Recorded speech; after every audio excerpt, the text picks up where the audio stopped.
Morning everybody, or afternoon or evening or middle of the night depending on when you've clicked on this video.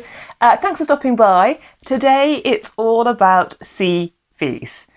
So whether you're writing a CV right now, know you've got to do one in the future, maybe you're trying to improve your current one, hopefully some of these tips in the next few minutes will be of use. A bit about me, my name is Caroline, I'm a lecturer in physics here in the UK.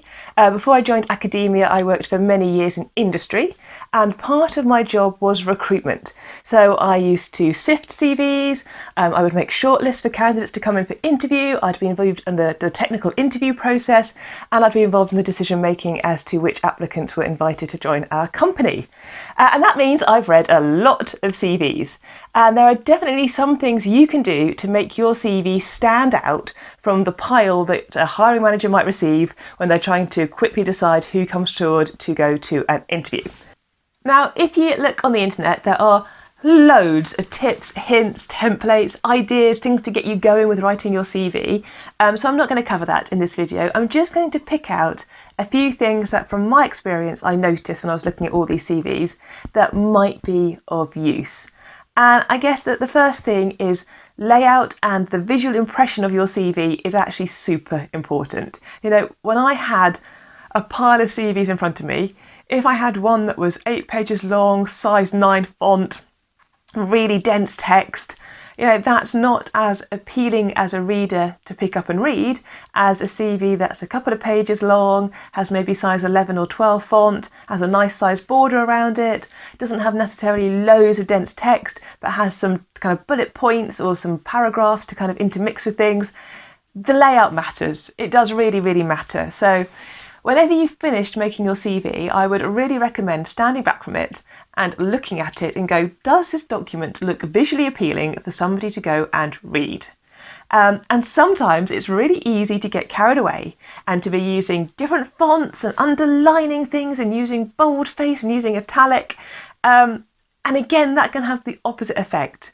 Rather than making your CV easier to read, if there's just too many things going on, it can make it really complicated. So, you know, I'm a great fan of sticking to one font throughout your CV, you know, using a different size maybe at the top for your name, then your contact details maybe a smaller font size, and then not too much underlining. You could maybe use bold to break up the sections, maybe you want to have some lines between them. Sometimes people are now experimenting with colour, maybe you want to lay it out in a slightly different way, so quite often you'll see a CV and everything's laid out one under each other. But sometimes you might see a CV where there's something down the side that's like a banner of the history, and then the qualifications, and then the achievements, and it just kind of catches your attention because the layout's a little bit different. It's such a fine balance. You don't want your CV to look so creatively different that it detracts from what's actually in your CV. But at the same time, you want your CV to stand out a little bit and for the right reason. So yeah, basically, have a look at your CV, and if you're feeling brave, give it to a friend or a family member and say, visually, what do you think about this CV? Does it look good? Justifying text is a real personal decision, whether you want to have your text justified or not. Use of bullet points is a personal decision, but just make sure it doesn't feel like everything is crammed in. Because as I said, it's just not appealing then to pick up for the person sifting it to decide whether your CV is going to go through to the next stage or to interview. And I guess the next bit is make sure when you're writing your CV, you're thinking about the person who's going to be reading it and you're tailoring that content for them. So what I mean by that is a lot of people are going to write a chronological, traditional based CV. And that's the classic one where you have your name at the top, and then underneath you might have a couple of sentences introducing yourself, and then you'll go into your kind of qualification history, your employment history, and your skills history. And that decision as to whether you put a couple of lines at the top introducing yourself, again, is a personal one. It's quite popular. I see it on quite a lot of CVs.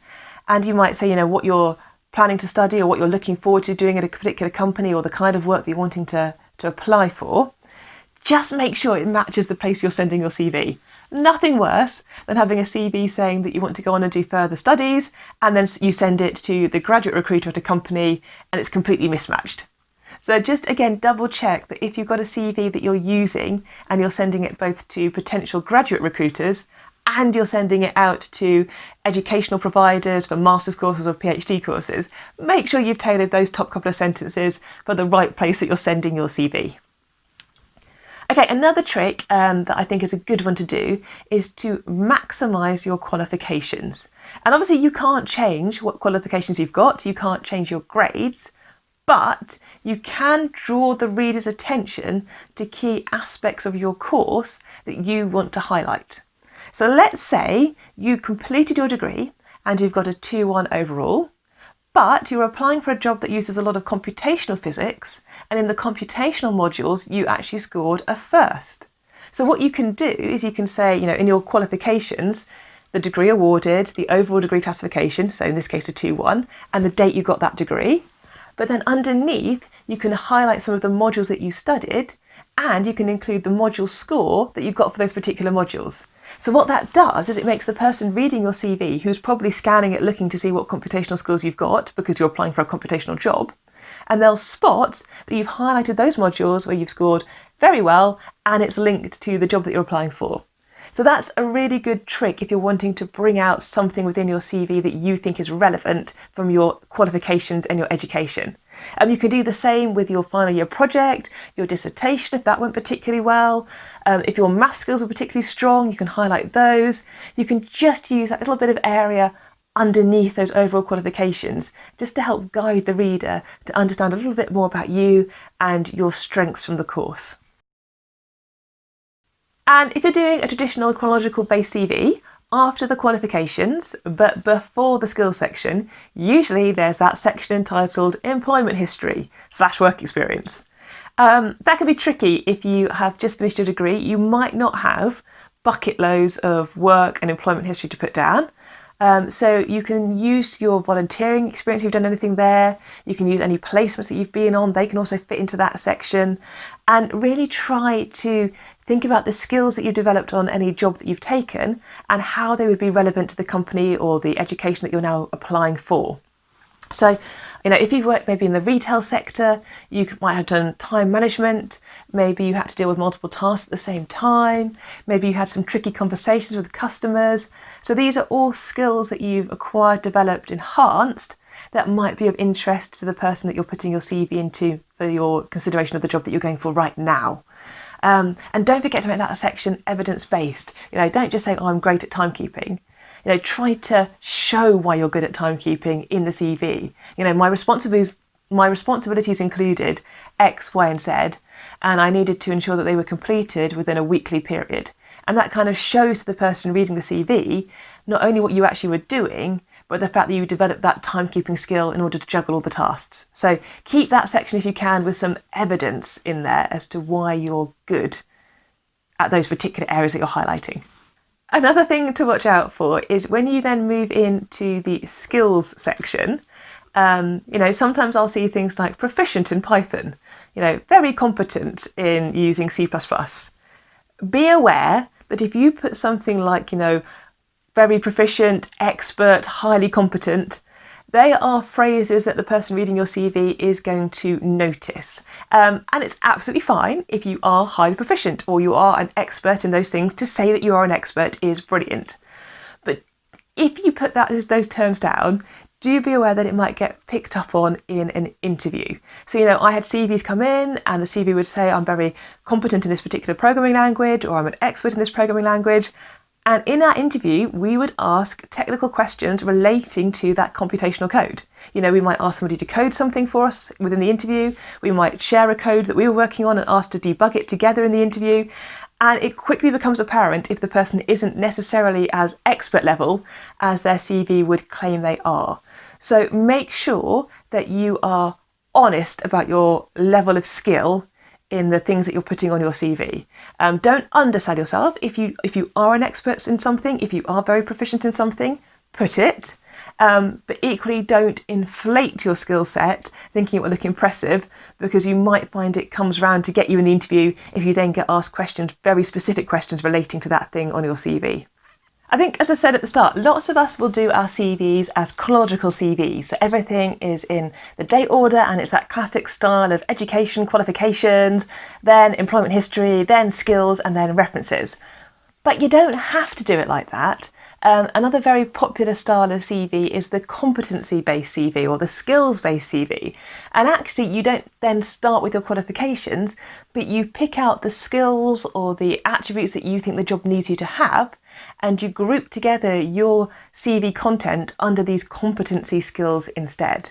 It's also a really good style, the kind of competency CV, if you're thinking about changing career, changing technical direction. So rather than kind of giving a CV that's got all the qualifications and your employment history linked to your old style of career, the competency CV will let you pull out your skills to show how your previous employment and your previous career allows you to be tailored for this new career that you're going on to apply for. So I haven't touched on it particularly in this one, but yeah, just think about whether you want to have the chronological CV or a competency-based CV. And as I said, for lots of us, I think, especially lots of people finishing their studies, going out into their first graduate, maybe career job, a traditional chronological CV is often a good fit. Because it's quite versatile, and you can send that CV to lots of different companies and to some educational providers if you're thinking about further education and not sure which one to go for, and that chronological CV can fit both of those requirements. I guess the final thing to touch on, in this one is CV length.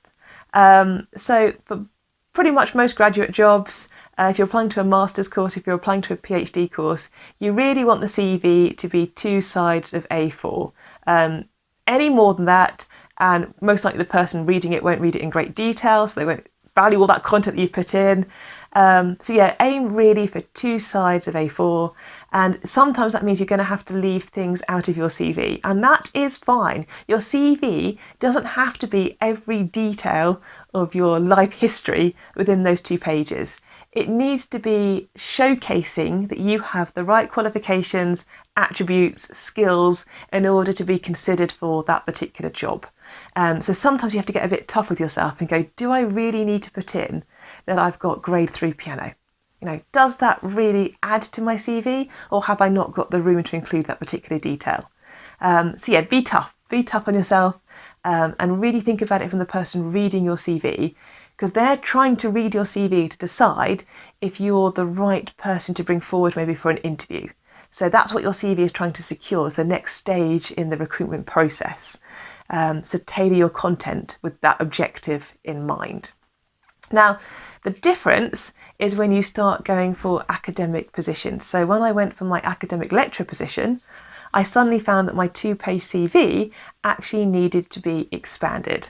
And that's what I will chat about on Thursday, the difference between going for a kind of industrial job where a 2-page CV is perfect to going for an academic job where actually I needed a much longer CV. But that is coming on Thursday. So I hope that was useful. I hope it was helpful. Good luck if you are writing your CVs right now. They are tough documents to write. And also they are a living document. So it's not like you can write your CV and then you're done forever and that's your CV you can use for the rest of your life. CVs need constant refreshing, constant updating. Most likely once a year you need to update your CV. Even if you're not changing company or changing job, you'd have acquired new skills, you might have been on particular courses, you might have got new kind of qualifications as part of your job. So yeah, once a year, revisit your CV, keep it updated, and if you're intrigued about academic lecturer CVs, that's what we'll cover on Thursday. But thanks for clicking on this video, thanks for stopping by. If it was useful, like and subscribe, and I hope to see you here on Thursday. Bye.